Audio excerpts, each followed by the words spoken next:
Anda kembali dalam Talk to iNews. Pemirsa, belum usai kasus dugaan penodaan agama. Kali ini ada yang menarik lagi di tengah-tengah suasana Pilkada DKI Jakarta. Yang kita saksikan adalah iklan yang dinilai provokatif dan menyinggung sekelompok kalangan. Kita langsung saja konfirmasi bersama dengan Bung Hendar Sam yang merupakan advokat cinta tanah air. Ya. Bung Hendar Sam, benarkah hari ini sudah lapor ke Bawaslu dan Barreskrim? Ya, sudah kita laporkan. Pada hari ini juga di Bawaslu sudah kita laporkan, di Barreskrim sudah kita laporkan terkait dengan adanya video, mungkin video kampanye ya, yang diunggah oleh akun Facebook Bapak Ahok, Bapak Basuki Cahayapurnama. Dasar pelaporannya apa? Dasar pelaporannya itu pelanggaran Undang-Undang ITE untuk Barreskrimnya, ya kan, terkait dengan masa ujaran kebencian yang berbau sara. Habis itu juga kita laporkan terkait dengan pelanggaran Undang-Undang Pilkada. Baik, saya ingin kita bersama-sama, Bapak-Bapak yang ada di studio, kita lihat sama-sama. Barangkali di antara kita belum ada yang menyaksikan. Di belakang saya saat ini adalah video yang berdurasi 2 menit. Namun saya pikir yang menjadi kontroversi adalah di detik awal gitu ya, sampai 6 detik awal ya. Waktu sudah 8 sampai 13. Mendekat. Jadilah bagian. Kita sudah saksikan sekilas cuplikan dari iklan kampanye tersebut. Saya pikir yang paling memahami betul bagaimana proses pembuatannya adalah tim medsos yang aktif di medsos. Saya kerap kali menyaksikan Gusmis. Gusmis, bisa dijelaskan kepada kami apa sebetulnya yang diharapkan, ditargetkan dari pembentukan video tersebut? Ya, kalau kita lihat ya, secara umum pesan yang disampaikan oleh Pak Jarod, karena itu adalah pidato ketika konser Gue 2 di kawasan Gelora Bung Karno. Itu pidato Pak Jarod ya? Iya, pidato Pak Jarod. Jadi pidato itu pertama mengajak kita untuk menghadirkan Pancasila tidak di Pilkada DKI, yaitu Pancasila di mana kita saling menghargai apapun agama dan keyakinannya. Dan yang kedua adalah tentang pentingnya menjaga Bhinneka Tunggal Ika. Karena bagaimanapun Jakarta sebagai ibu kota adalah etalase miniatur dari kebinekaan yang ada pada bangsa ini. Dan yang ketiga ada tujuannya adalah bahwa marilah kita jadikan pilkada ini pilkada yang mempersatukan, yang mendamaikan, mengharmonikan berbagai kelompok karena kita adalah saudara. Baik. Jadi sebenarnya kalau kita lihat pesan utamanya tidak ada masalah dari pidato, mungkin hanya ada visualnya ya yang bisa ditafsirkan itu peristiwa 98.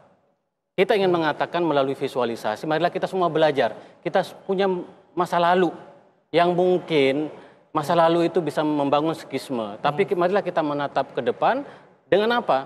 Dengan membumikan Pancasila, dengan menjaga Bhinneka Tunggal Ika. Karena itu, tunggu dulu.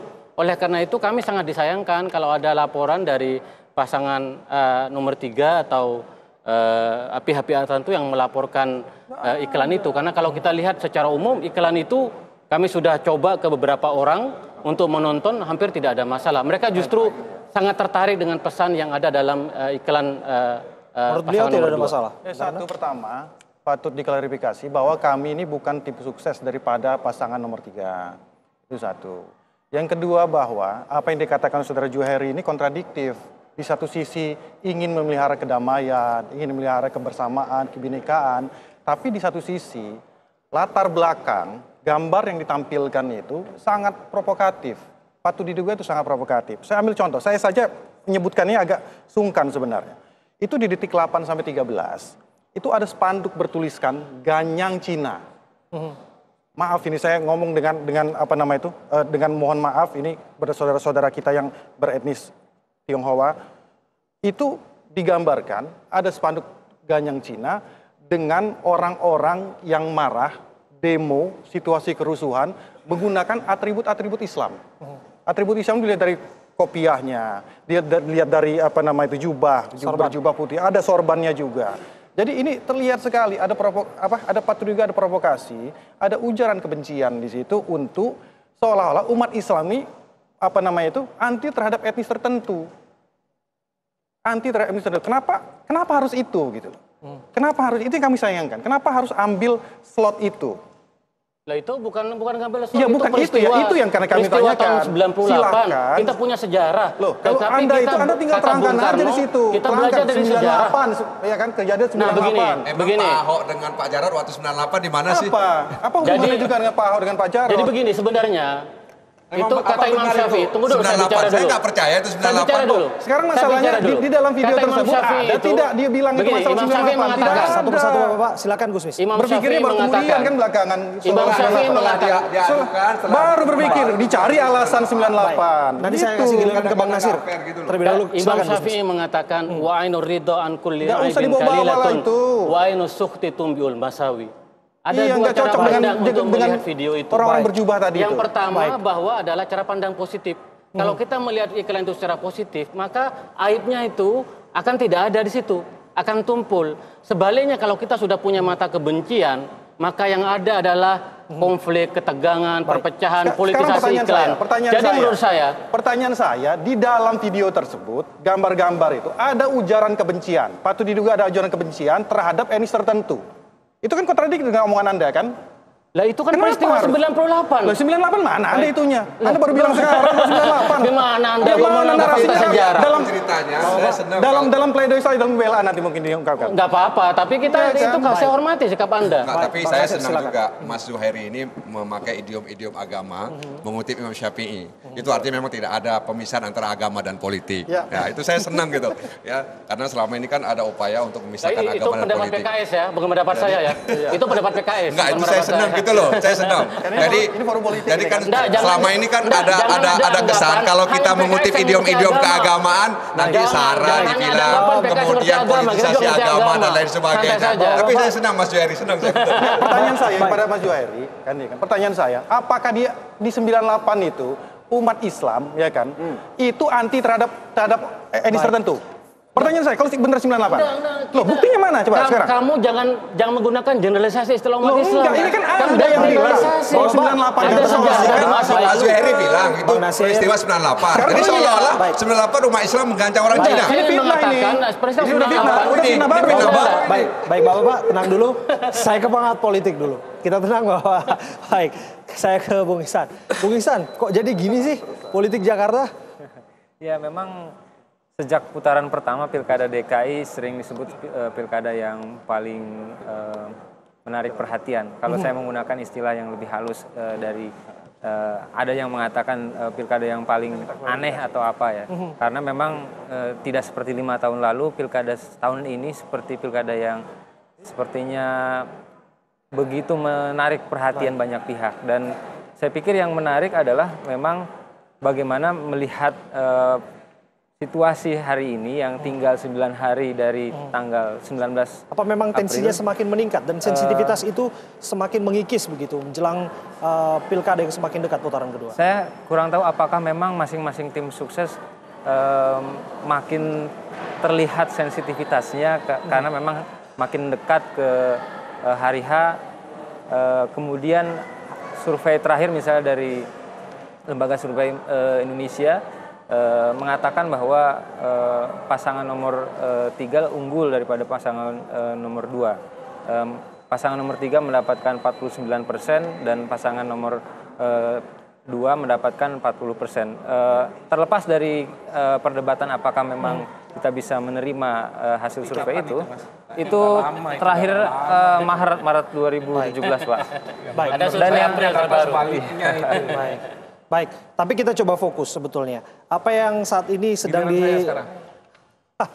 Oke, Bung Wayan, sebelum Anda, saya ke Pak Alius terlebih dahulu. Pak Alius. Bagi-bagi. Ya, Pak Alius, ini kan urusan pilkada, nggak lepas juga urusan kasus dugaan penodaan agama. Nah, saya ingin tahulah reaksi Anda soal ini. Saya mau tanggapin Pak Wayan dulu. Silakan. Nah, Kalau memang ini habis dikatakan banget. kasus Ahok itu politis, saya keberatan sekali. Persidangan demi persidangan kita lihat bagaimana kasus ini benar-benar satu kasus pidana. Dan untuk membuktikan seseorang bersalah atau tidak bersalah, ini bukan dari soal banyaknya saksi, tetapi saksi-saksi yang menentukan perbuatan itu. Gitu.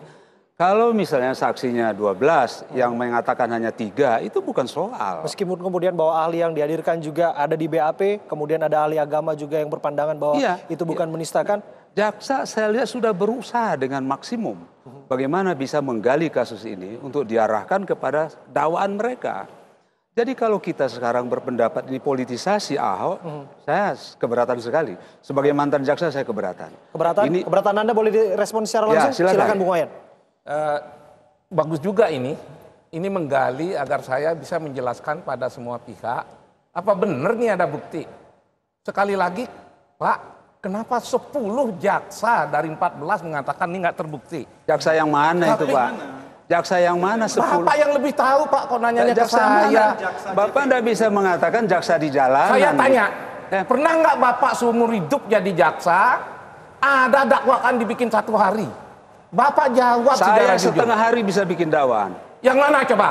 Oh banyak Pak dakwaan saya. Bapak belum Bapak tahu saya akal, kerja. Pak. Membikin dakwaan itu Pak Ini tidak kalau perlu bukan kasus Ahok, tidak karena demo, karena jaksa ketakutan menghadapi demo, tidak begini Pak jadinya. Pak Wayan jangan soal waktunya. Ini delik formil Pak. Karena kejaksaan sudah ketakutan ditekan, maka 1 hari jadilah dakwaan itu. Saya tidak sampai 1 hari Pak. 1 jam saya bisa bikin. Bapak masih ingat nggak? Apa? Bagaimana ahli dari Jogja, ahli dari kejaksaan, berbalik menyatakan ini tidak terbukti dan kejaksaan nggak berani menghadirkannya. Silakanlah itu diuji nanti. Nah, Bapak jangan mengelak begitu. Bukan. Bapak mengatakan nggak terbukti. Bapak memvonis, Bapak mengatakan tidak terbukti. Ahli Bapak, ahli kejaksaan dari Jogja, tidak berani Bapak tampilkan, lalu kami nampilkan. Tunggu dulu Pak. Mengatakan tidak ada penistaan. Silakan ditanggapi terlebih dulu. Baik. Saya protes. Silakan. Bapak katakan dengarin saya dulu dong. Baik, silakan. Pak Wayan bisa ditenangkan terlebih dahulu. Yang saya protes Bapak katakan ini politisasi. Itu yang saya protes. Soal bukti urusan belakang Pak. Pak, kalau nggak politisasi, coba sebut 2 bukti saja. Bapak kan senior kejaksaan. Benar, Ahok 2 bukti saja Bapak sebut. Ahok mengakui dia bicara di Kepulauan Seribu. 2. Gimana jaksa senior bisa ngomong begini? Mengakui apa? Waktu dikonfrontasi dia mengakui benar. Pak Basuki itu menolak menista agama. Baik Bapak-Bapak, kita tenangkan diri dulu. Bapak-Bapak, kita tenangkan diri dulu. Ini manipulasi data ini. Gusmis, Mana mau ngaku Pak? Pemirsa, kami akan kembali saat lagi untuk Anda. Satu lagi bukti. Kalau maling ngaku